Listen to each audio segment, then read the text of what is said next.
You didn't know there's a place where Kentucky football and basketball fans unite. Welcome to Big Blue Breakdown. Whether you bleed blue or just love a good game, we've got the latest stories, hottest takes, and a whole lot of hometown pride. Hit play and join the conversation. This is your home for all things Kentucky sports. Welcome in, everybody, to the Big Blue Breakdown, episode number 69 here on the podcast. Thank you guys so much for tuning in to this one. I'm your host, Jackson Thurman. Very much appreciate you guys listening. If it's your first time on here, make sure to help us out here on YouTube. Make sure to subscribe. I think we are one away from 80 subscribers. That's really, really awesome, guys. Help us out by liking the video, commenting, sharing the video. That's the best way to get it out to everybody. And help us out on social media as well. Social media is a very, very big part of this channel, especially it's on TikTok, X, and Instagram. Help us out there. You're missing extra content if you don't do that. And then obviously help us out on Spotify wherever you get your podcast. Thank you guys so much for tuning in here to episode 69. We're going to be breaking down, previewing, and predicting this Kentucky versus South Carolina matchup. So excited to jump into this game with you guys and break it down and give you my final prediction. Before we go ahead and get started, we're going to give a quick word over to our friends at W Energy. Make sure to use code BIGBLUE10 to get 10% off your order every time you use it. And we'll be right back here on the Big Blue Breakdown, episode 69.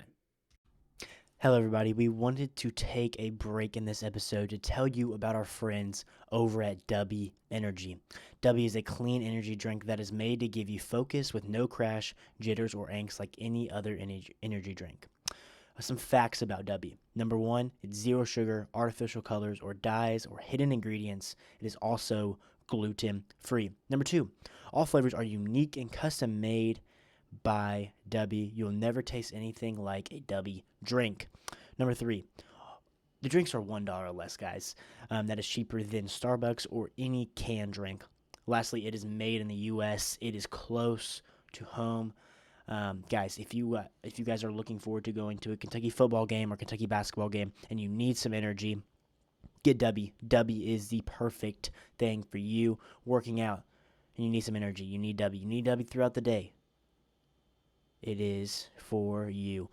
Use promo code BIGBLUE10 to get 10% off every single order. Guys, it not only just helps you guys be able to have a clean energy drink that you can use all the time with the tubs that they give you. It helps me and it helps the channel keep growing with you guys.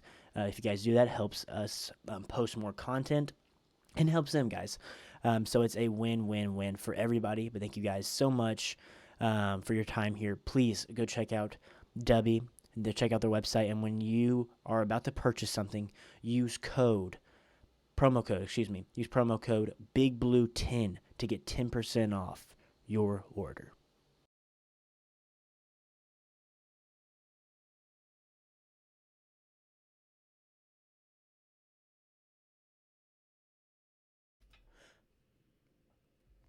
Did not switch here. There we go. All right, welcome back, everybody, into episode 69 here. Let's go ahead and jump into this breakdown, preview, and prediction here. So there's a lot of components going into this game. You got now where DJ Waller is not going to be playing, so somebody else outside of JQ Hardaway is going to have to play a major role in the secondary, and I think that guy will end up being it's not going to be I hate to say it's not going to be Kevis Thomas because that is technically DJ Waller's backup, but it's got to be Tyron Nichols. He has the most experience in this program out of those two, and he's shown it. He's shown that he can play. The secondary really showed how good they can be last year in the Ole Miss game, and that Tyron Nichols had the highest PFF grade of a freshman in that game. This guy can 1,000% play. I would really, really like if he moved over to that technically the quote unquote CB1 position, even though it's like technically cornerback 2. So you're gonna put JQ on Nick Harbor, which I think is going to be a very, very interesting matchup because JQ Hardaway is an amazing corner. He's shown that this year, and Nick Harbor is an elite threat downfield, especially with his speed.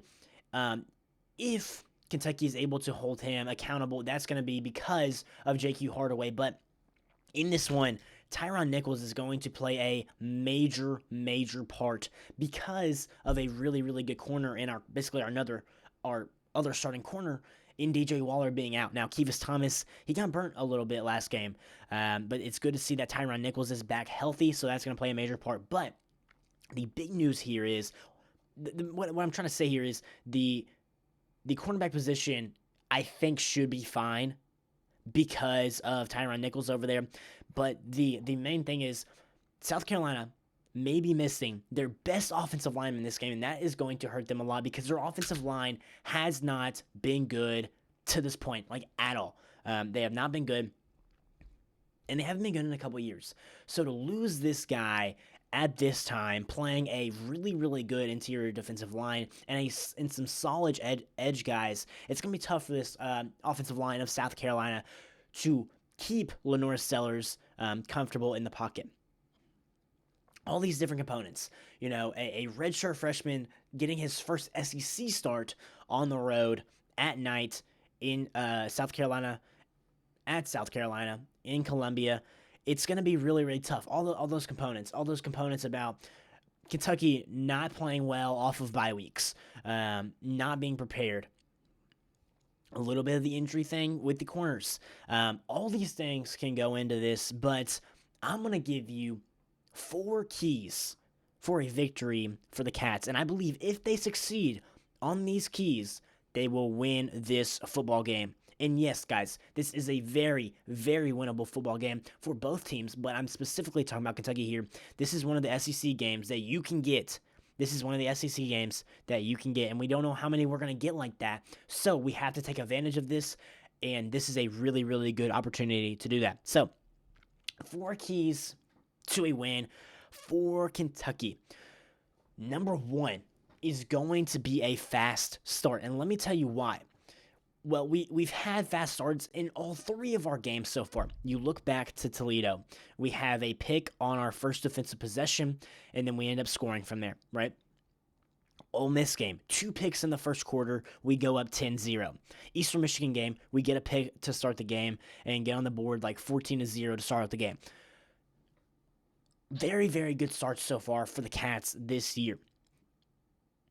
On the other hand, South Carolina has had slower starts, for sure. They have had a lot slower of starts than Kentucky has had.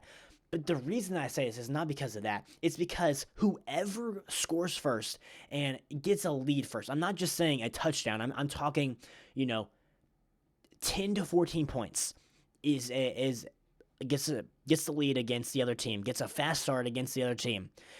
It is going to be a very, very tough game for the other team because if Kentucky ends up getting up, in which we need to get up, it's going to make life so difficult for this already struggling South Carolina offense to now come back, right? So that's why we need to get up, and we cannot let them have a fast start because we are not built to play from behind. We like to run the football, and we're just, right now, we are not built as wide receivers, and we don't really know about the quarterback making a comeback in that aspect. So we're not built for that, and they haven't played great offensive ball this year. So that leads me to think that a fast start is definitely a key to a victory for the Cats. Moving on to control the tempo. As I showed you guys, I can actually bring this up very quickly here. 3 biggest stats for this one, and I mentioned this. 3 biggest stats here. Time of possession, and that's going to be one of my 4 keys here. Kentucky is 48th, and they average 31 minutes of offensive in controlling the offense. Starting here. They have the ball for about 31 minutes a game on the offense side of the ball, while South Carolina ranks 130th, which means they like to go a lot faster. And remember, there's only 134 FBS teams, so they rank 130th and have the ball 25 minutes of the game. If you go to the Missouri versus South Carolina game, which I can also bring up here in just a second, Missouri was able to control that tempo, and that absolutely hurt this team a lot. It's not that right there, excuse me. It would be this right here. It'd be this right here. Time of possession, 35 minutes and 17 seconds from Missouri, and South Carolina 24-43. Missouri ended up winning this football game. We have to take a page out of Missouri's book to win this one. Controlling the tempo is going to be super key for both teams, but I'm specifically talking about Kentucky here because if you are, with that fast start, adding things into here, combining these things, if you're able to have a fast start, like keep that slow tempo, it's going to be really, really tough. So if this turns into a shootout, which Kentucky is not built to have, talking about their possession of time now, it's not going to go well. It's not going to vote well for them. On the opposite, you get a fast start against this already struggling South Carolina offense, and you slow it down and you limit their possessions, it's going to be really, really tough for them to come back. So time of possession is going to be key. Who dictates the pace of this one is going to be, to me, the biggest key for this one. And as I've already showed you here, big contrasting styles here between these two teams. Sorry, I'm kind of all over the place with this right here. Here we go. Back to this. Third key to a victory for the Cats, make them pass. And the reason that I say make them pass, and that kind of ties into this right here, I think Kentucky has a very, very good shot of stifling the South Carolina run game. And because they have not been good all year. Because they simply have not been good all year, right? You have to make Shane Beamer and Shula say, hey, Lenore Sellers, you have the keys here. You have to go get us a win. You have to go get us a win. And we've already seen, if we take a page out of Missouri's book here and we make them do that and we make them pass, I don't think Lenore Sellers has the guys around him and the weapons around him and the offensive line around him or even the offensive coordinator around him to go win the football game. I don't think so. I think if we are able to make them one-dimensional, Kentucky has a very, very good shot at winning this game. So we have to be able to do that. Moving on. We have to keep Cutter Boley comfortable, guys. And what I mean by this is we have to be able to get the ground game going and running the ball consistently at a good clip. We're able to move the ball downfield, running the football, and set him up in comfortable, play action passes that he is used to, some quick game. So keep him comfortable. Let's not get in a situation where he has to win the game for us like Lenoris, right? Keep him in a comfortable situation where his surrounding staff he is able to just distribute like a point guard to his surrounding staff and let them go make a play instead of him having to constantly keep the team on his shoulders, because I don't think right now he is in a spot to do that. Another way to keep him comfortable is to keep this team in third and short. What I'm talking about is third down and 5 or shorter. I feel really, really comfortable with Cutter being able to convert on a 3rd and 5 rather than a 3rd and 10. You can say that about any quarterback, but specifically talking about a redshirt freshman here getting his first ever SEC start on the road, you need to keep him in comfortable situations. That is the 4 keys for a win for Kentucky, which I think is doable. I think is 1,000% doable, right? I'm going to go ahead and give you my prediction here.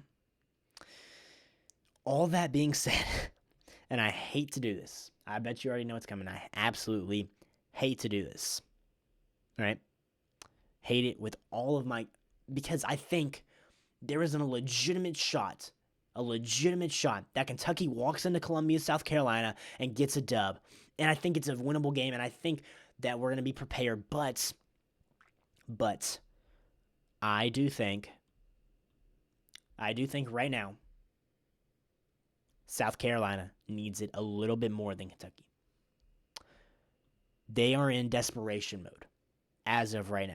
And I'm not saying Kentucky that isn't close to that, but South Carolina is just desperate for a win. If they lose this game to Kentucky, that will mean a 0-3 start to SEC play. I think their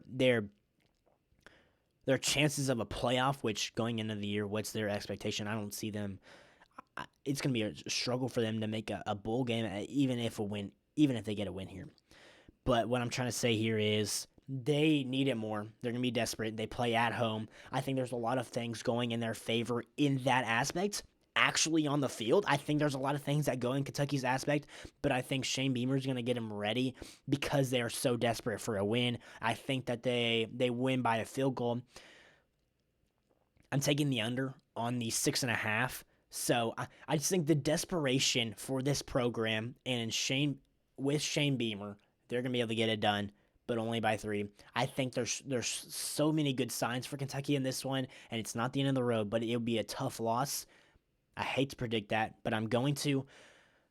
And we just haven't been good off of bye weeks. But I have many of times predicted us to lose, and we ended up winning. So I hope they prove me wrong. I think there's a very, very good shot that they prove me wrong in this one. But I have to roll with my guy here that Shane Beamer and the desperation is going to get it done for South Carolina.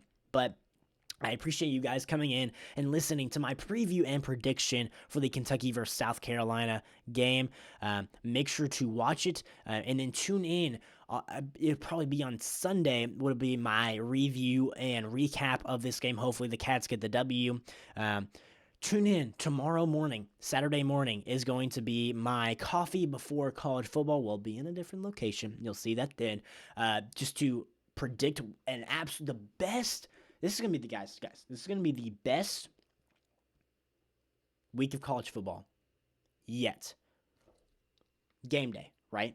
Oregon, Penn State, right?